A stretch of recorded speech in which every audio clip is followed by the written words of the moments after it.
మీకు ఊర పండుగ శుభాకాంక్షలు. Thank you. మీ భారతి ఛానల్ ఓనర్కు సిబ్బందికి అందరికీ ఊర పండుగ శుభాకాంక్షలు. ఈ ఊరగండ ప్రత్యేక ఏంటంటే ఆషాఢ మాసంలో చేయడం జరుగుతుంది.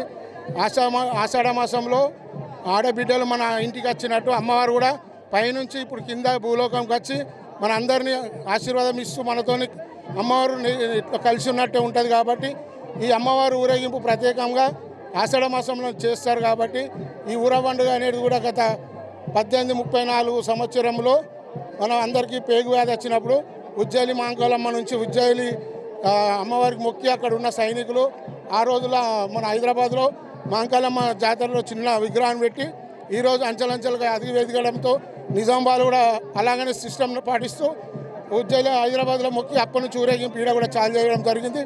ఈ ఊరబండుకు హిందూ బంధువులందరికీ మా భారతీ ఛానల్ సిబ్బందికి మరియు పోలీస్ సిబ్బందికి మున్సిపల్ సిబ్బందికి అందరికీ ఊర పండుగ శుభాకాంక్షలు తెలుపుతున్నాను. మీరు ఎన్ని సంవత్సరాలుగా ఈ ఊర పండుగలో పాల్గొంటా ఉన్నారు? ఏమేమి కోరుకుంటున్నారు? ఇక చెప్పాలి, నేను చిన్నప్పటి నుంచి పాల్గొంటున్నా. కానీ ఈ కమిటీ అనేది ఊర పండుగ కమిటీలో అప్పటి నుంచి ఒక 30-25 సంవత్సరాల నుంచి పాల్గొంటున్నా. ఇది ఎందుకంటే ప్రత్యేకంగా రైతుల కోసం చేసే పండుగ. ఈ రైతులు ఇప్పుడు ఆషాఢ మాసంలో వర్షాలు పడగానే పాడి పంట కూడా చాలు చేస్తారు. కాబట్టి ఎవరికి కూడా అంటువ్యాధి తలగకుండా ఈ అమ్మవారి ఊరేగింపు జరగడం జరుగుతుంది. దీని ప్రత్యేక అదే.